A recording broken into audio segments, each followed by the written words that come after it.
Hello and welcome to the UDL Ideas in Practice strand.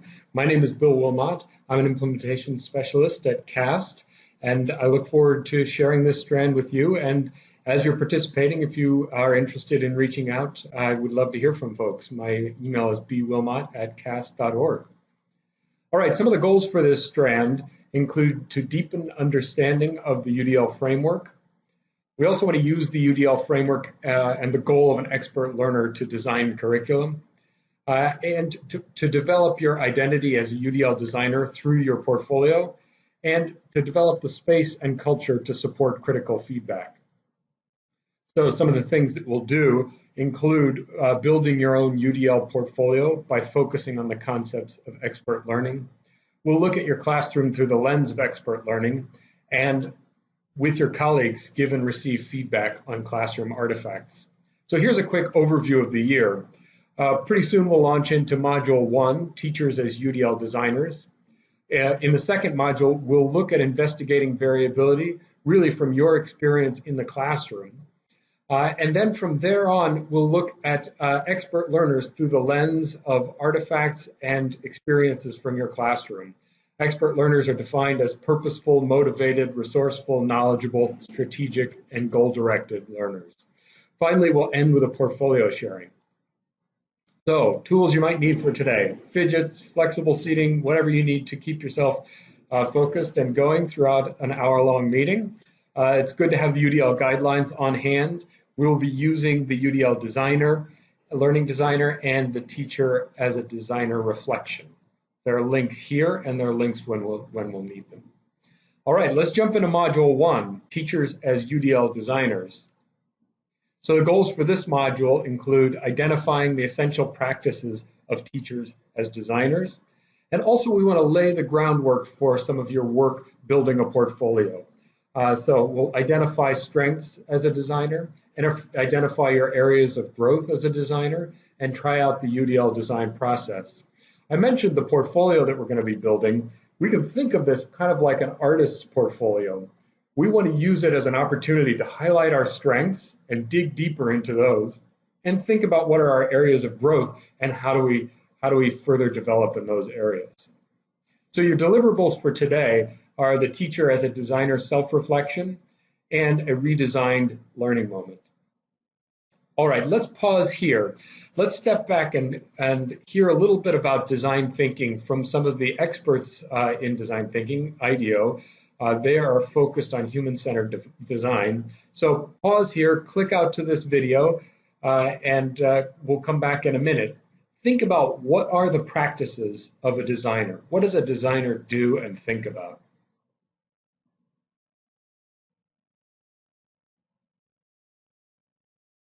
Okay, welcome back. I love this quote. Design is about creating better versions of the future. That's exactly what we're trying to do as teachers every day. We want tomorrow to be better than what we did yesterday. So I feel like there's so much overlap between the way designers think and the way teachers think. All right, so here are some images of teachers. I went to Google, I typed in teachers, and I went to Google Images, and this is what I saw. Lots of teachers standing at the front of the room at a blackboard talking to students. They all seem to be doing math. Not sure why that is the way Google sees teachers. I typed in teachers around the world and I got images like this and this.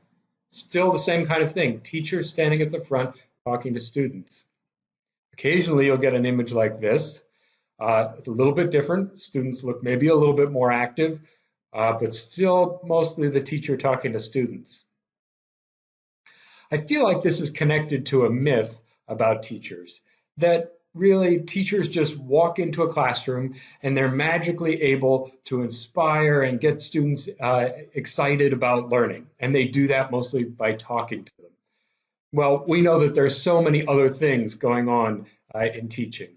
We're always planning, we're always working with our colleagues, and we're always grading papers. I really want to break down the role of the teacher into three parts.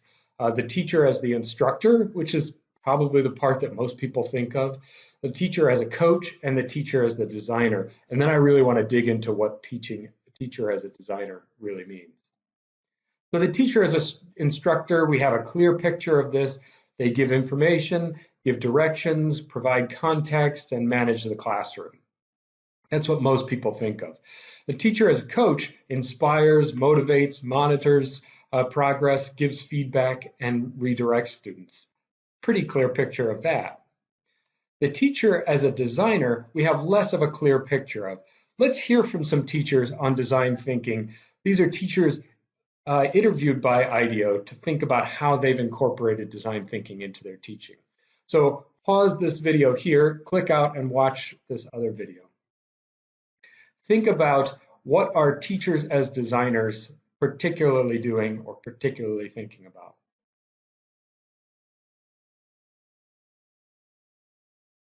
Okay, welcome back. I love the way that they talk about teaching as a creative, generative activity. I really see teachers as designers, and particularly in a UDL context, of merging the art and science of teaching. Okay, so a teacher as designer, what do they do? Teacher as designer is goal-directed and intentional. This aligns really well with, in the UDL context, setting a clear and rigorous goal. They're proactive, flexible, learner-centered, guided by empathy and understanding of learner experience. This aligns really well with anticipating barriers. They're guided by principles and research and always brainstorming new ideas. This aligns perfectly with designing options by using the UDL guidelines. And finally, they're iterative, reflective, always seeking feedback, and always engaged in an ongoing improvement process. This is really that cyclical process of designing, trying something out, getting feedback. How did the students respond to it? Were they engaged? Were they learning? And then redesigning from there. So I'm going to present this in a couple of different ways. Here's kind of some of the thinking that might go on for a teacher as designer. There's our future imagined classroom. Let's put some furniture in it. The first thing that teacher as designer does is think about what's the goal? Where am I headed? And then they start to think about how am I going to get there? Embodied in those UDL guidelines are things that we know about learners, right? The research is embodied in those guidelines. And as is the research about learner variability, that research leads to, well, there are going to be barriers for some students that I'm going to need to anticipate, and I'm going to design to minimize those barriers. So all that's even before the learners walk into the room. Once the learners come in the room, we realize, well, there's a lot of different kinds of learners here. And as I get to know them better, I realize, oh, they're even more different than I thought. And all of that happens so that we can design options for the learners, different ways for them to achieve the same goal, for all learners to achieve the same goal. So all of that thinking as a designer happens before we even walk into the classroom. Once we walk into the classroom, then we start thinking as an instructor and as a coach. So we've seen the UDL process laid out like this. Here's another way of looking at it. This really emphasized the cyclical nature of the process. That last step of trying it out, seeing what happens, and then responding to that, reflecting and redesigning is a crucial step. Okay, so why design? Why put all of this effort in ahead of time? Well, in the fields of observation, fortune favors the prepared mind. That's how Louis Pasteur said it about science.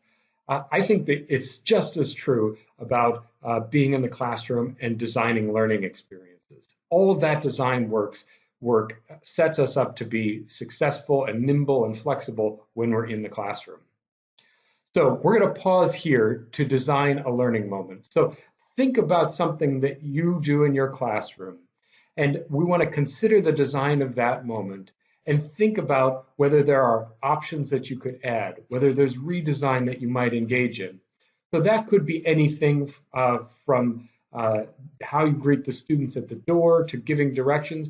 Make it something small, something 5 to 10 minutes. The purpose of this activity is less about the outcome of what you design, but more about thinking about yourself as a designer and how you engage in that design process. So if I were going to think about giving directions, so I have my standard way of giving directions, and usually it involves standing in front of the classroom, maybe writing it on the board as well. I want to think through what's the goal? How do I know that I'm achieving that goal? What are some barriers that I might anticipate? And what are some options for engagement, representation, and action and expression that I could think of? So the learning experience designer will walk you through all of that. So pick something small, jump into that, and then share that with your colleagues. Okay, welcome back. Let's use that experience that we just had working as designers and all of the experience that we've had over the years as learning experience designers and do some self-reflection. Remember, this is going to set the groundwork for our portfolio that we're going to develop over the course of the year. Think about what are your areas of strength as a designer and what are areas of growth? What's the next thing that you want to work on? So pause here, click out to the self-reflection guide and engage in some of that self-reflection. Once you've done a little bit on your own, share with colleagues, pair together or share as a whole group some of your reflection as a learning experience designer. Okay, welcome back. So the big idea of this module is really that we're all learning designers. Our design work as teachers in a UDL context really merges the science and art of teaching and learning to minimize barriers in the curriculum for all students. Each of us has particular strengths and elements of our practice that we want to work on next. This is really laying the groundwork for building our portfolio over the course of the year. What are the strengths that we want to amplify in our practice? And what are the areas of growth that we want to work on next? So the next steps. Today's deliverable is to share your teacher as designer self-reflection. You can upload that to Moodle. Before your reflection meeting, I want you to try out your redesigned learning moment. See how it goes. Look for feedback from the students. Are they engaged? Are they learning in a different kind of way? And then before Module 2, I want you to identify and bring an artifact from your classroom that represents an area of design strength for you. I also want you to identify an artifact that represents an area of growth. That's going to be the foundation of our portfolio, and we'll work on those over the course of the year. Thank you, and look forward to seeing you in Module 2, and happy designing.